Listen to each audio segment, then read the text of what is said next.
এখন না, এখন না, এখন না।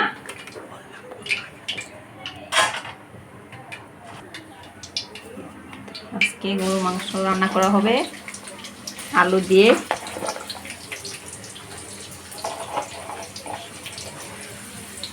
প্রথমে পেঁয়াজ দিয়ে দিলাম,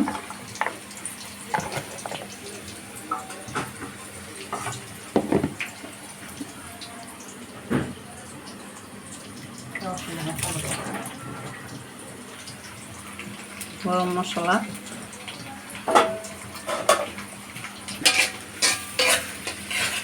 বাদামি কালার হতে হবে। বাদামি কালার হলে পরে অন্য মশলা দেওয়া হবে।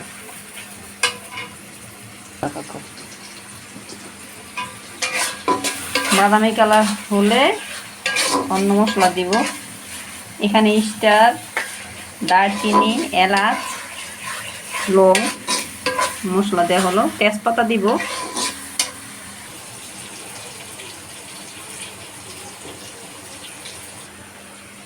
তেজপাতা।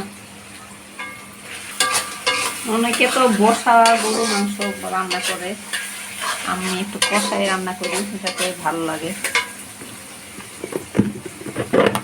এখন আমরা আবার আদা রসুন পেস্ট একটু হলুদ দিয়ে রাখি, যাতে বেশি দিন ভালো থাকে।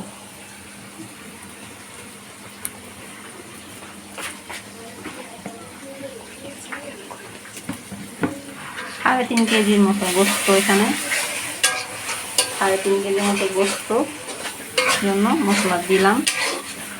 এখন আমি এক এক করে 3 চামচ আদা রসুন দেওয়া হলো একসাথে, তো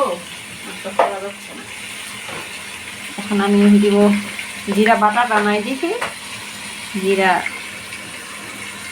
গুঁড়াটা একটু দিই, শুকনা গুঁড়াটা।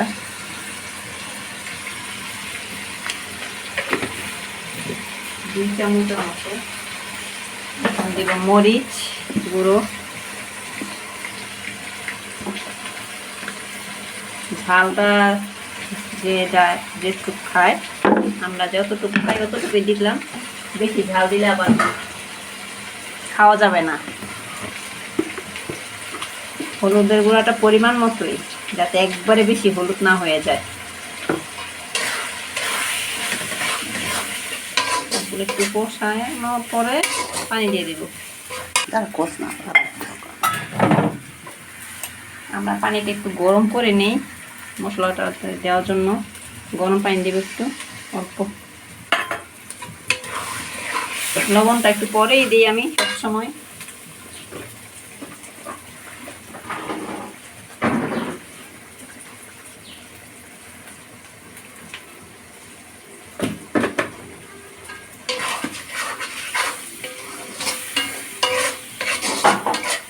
গরু মাংসে তো অনেক চর্বি থাকে, তার জন্য তেলটা পরিমাণ মতো দেওয়া হয়েছে। আর গরু মাংস থেকে তো চর্বি থেকে অনেক তেল আর উঠবে।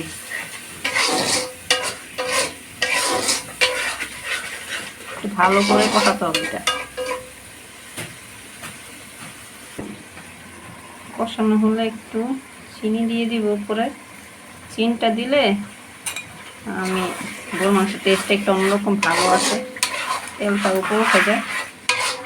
আমি দেই, অনেকে দেয় নাকি জানি না। কষাতে হবে, অনেকক্ষণ কষাতে হবে। 5 মিনিট একটু কষতে হবে মাংসটা। 5 মিনিট।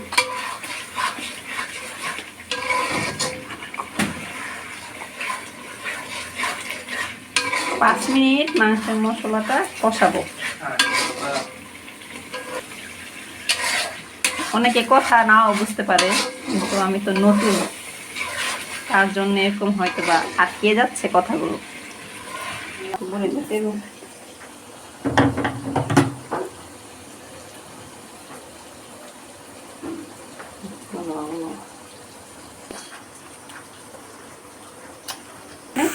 কালারটা অন্যরকম হয়ে গেছে।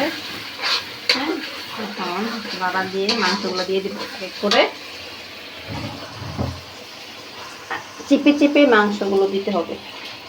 আবার অনেকে গোস্ত বলে, আমার মুখ দিয়ে মাংস বের হয়ে যায়। এটা অ্যাকচুয়ালি গোস্তই।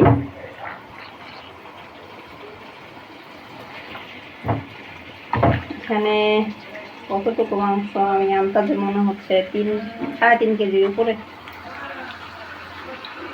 এটা ভিডিওতে এই কড়াইটা মনে হয় ছোট দেখা যায়, কিন্তু আসলে এই কড়াইটা কিন্তু একটু বড়।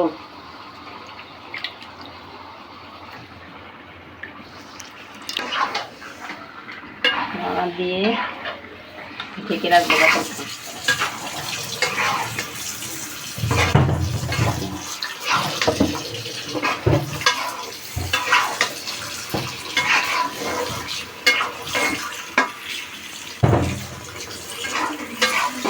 কাকুরা অনেক মজা করে রান্না করে, কিন্তু আমি যেভাবে পেরেছি ওইভাবেই আমি রান্না করছি। কেউ ভুলভাবে কষবে, আরো কষবে। এখন মাংসতে পানি উঠছে, আমি 1 ফুটাও পানি দিব না কষানোর। এখন আস্তে আস্তে কষে নেয়, আবার ঢাকনা দিয়ে 5-10 মিনিট কষাবো।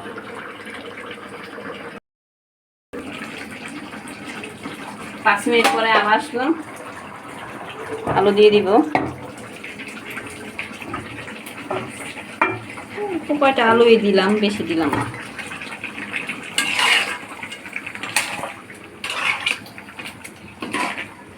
আলু দিয়ে এখন আবার কষাবো।